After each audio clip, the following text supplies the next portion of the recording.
Okay, we're going to take a look at tune array, and when you've got a treadle that's either not detecting at all or is not detecting well. Maybe it sometimes detects, or you seem to have to press it a little harder to make it detect.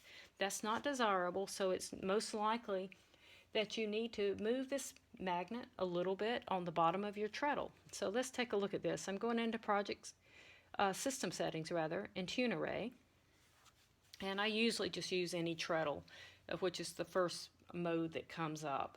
So if I press anything, I'm going to hear the beep and see what treadles it's detecting. So let's go through this, and let's pretend that we have a treadle that's not working. We'll just do this one. So I'm going to pull this magnet over.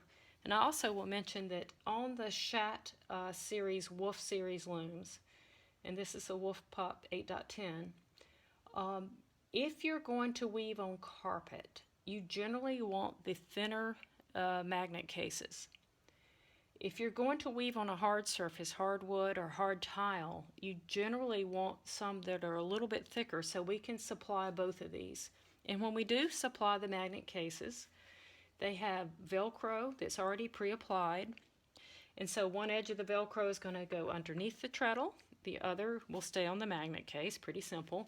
So the first time you do it, you just take off the protected covering, and you're going to be prepared to figure out where to press it. Now you can measure back to the same distance on each one and line them all up perfectly, or you can take a shortcut like I normally do.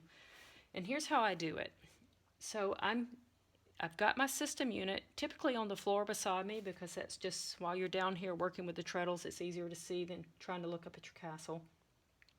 So I've got the magnet in my hand. Notice that the magnet part that you can see that's peeking out, the little circular part, is towards the front of the loom, towards you.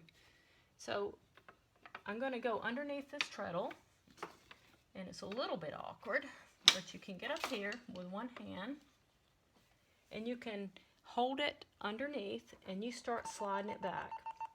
I'm in tune array, and you hear the sound when it's detecting.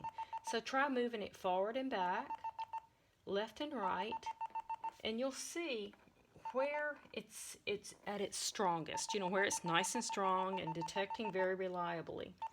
So you don't want to be right on the edge of detection in either direction. You want it to be solid, which is pretty easy to find normally. And then normally what I do is, when I've got that place, I just come straight up and let the Velcro attach. So the Velcro to the magnet case is attaching to the Velcro on the bottom of the treadle. Then test it. Make sure you got it. And if you didn't, you can pull it off, make some minor adjustments. It's pretty easy to do. One little bit of a caution, though, is you want it to be as far back on the treadle as you can and still get good detection, and not too close towards the front of the loom. Here's why. If you put your magnet way up here, it's going to tend to press down on the sensor array. Well, the sensor array is a little bit hard to see, I know, at this angle, but it's the strip that you've clamped in that's holding the sensor array. You really don't want that pressing on that every time you're treadling. So, it's okay if it touches slightly, but it's preferable that it doesn't touch. And these are not touching, so when I push them down, everything looks good. And you can, of course, keep testing your treadles. And if any of them aren't aligned, you can take off the magnet like I showed you, move it a little bit back, a little bit forward, left or right, whatever you have to do, and then just press it up on the Velcro, and you're good to go.